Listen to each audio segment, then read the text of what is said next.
ఏంటి అని అనుకుంటారు. చదువు అనేది కేవలం ఉద్యోగం కోసమే కాదండి, మార్పు కోసం. మార్పు అంటే తనని తాను మార్చుకోవడం, తన ఊరిని మార్చుకోవడం, తను ఎలా జీవించాలో, సమాజంలో ఎలా ఉండాలో, ఇతరులతో ఎలా ప్రవర్తించాలో, పెద్దవాళ్ళతో ఎలా మాట్లాడాలో ఇవన్నీ నేర్పుతుందండి చదువు వల్ల.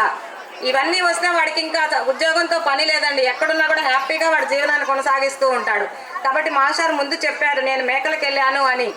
చాలా అదృష్టం ఏంటంటే గడిచినటువంటి రోజులు ఎవ్వరు కూడా ఏ స్థాయిలో ఉన్నా మర్చిపోకూడదండి. మా నాన్న ఒక సైకిల్ మెకానిక్ అండి. అచ్చంపేటలో మీ అందరికీ తెలుసు, కుమారస్వామి గారు సైకిల్ షాప్ అంటే పెద్దవాళ్ళకి తెలిసే ఉంటుంది. మరి ఆయన కడుపులో పుట్టినందుకు నేను ఈరోజు చాలా గర్విస్తున్నాను. నిజంగా నేను ఈ స్థానంలో ఉంటానని ఎప్పుడు ఊహించలేదు. ఎందుకంటే ఒక మెకానిక్ కూతురు ఈ స్టేజ్లో ఉద్యోగం రావడం అనేది చాలా కష్టం.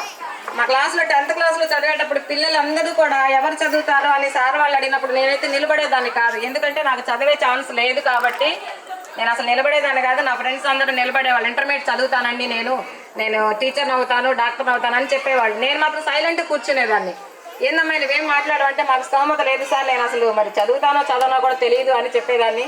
తీరా చూస్తే ఆ టీచర్స్ అలా వాళ్ళందరూ అవుతాను అని అనుకుంటూ వాళ్ళందరూ కూడా చదువు డ్రాప్ అయ్యారండి.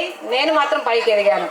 కాబట్టి ఎప్పుడు ఏ స్థాయిలో ఎవరు ఉంటారనేది ఎవరు తెలియదండి. చదువుకునే పిల్లల్ని చదవనివ్వాలి, వాళ్ళకి అవకాశం ఇవ్వాలి మనం. కాబట్టి మాస్టర్ మరి ఎన్నో విషయాలు మీతో షేర్ చేసుకున్నారు. నేను ఒకటి కోరుతూ ఉన్నా ఈ సభాముఖంగా మీ అందరినీ, మేము ఎంత చేసినా కూడా కేవలం పిల్లల్ని స్కూల్లో పంపించడం కోసమేనండి. నేను చాలామందిని ఈ ఊర్లో అడిగినప్పుడు వాళ్ళు ఏం చెప్పారంటే, నాకు ఇక్కడ ఏమీ లేదండి, పాస్కెళ్ళి కొడితే బయటకు వస్తారు, లంచ్ టైంలో బయటకు వస్తారు, మా పిల్లలకు సెక్యూరిటీ లేదు అని అడిగారు. మరి ఈ రోజున మరి పెద్దవాళ్ళు స్నేహస్థల ఫౌండేషన్ వాళ్ళు మాకు 55,000 రూపాయలు చెక్ ఇచ్చి ఉన్నారు. గ్రామస్తులు కూడా చాలా గొప్ప మనసుతో, నేను ఇన్ని డబ్బులు ఈ ఊళ్ళో వస్తువులు అయితే నేనైతే ఊహించలేదండి. చాలా గొప్ప మనసుతోటి నాకు అందరికీ కూడా హెల్ప్ చేశారు, ఎవరికి చేతనైన రీతిలో వాళ్ళు. మరి ఆ డబ్బులు మొత్తంతో మనం ఇవాళ బ్రహ్మాండంగా ఫెన్సింగ్ ఏర్పాటు చేసుకున్నాము అంటే అందరికీ కూడా మరి ఒక్కసారి చప్పట్లు కొట్టండి సార్.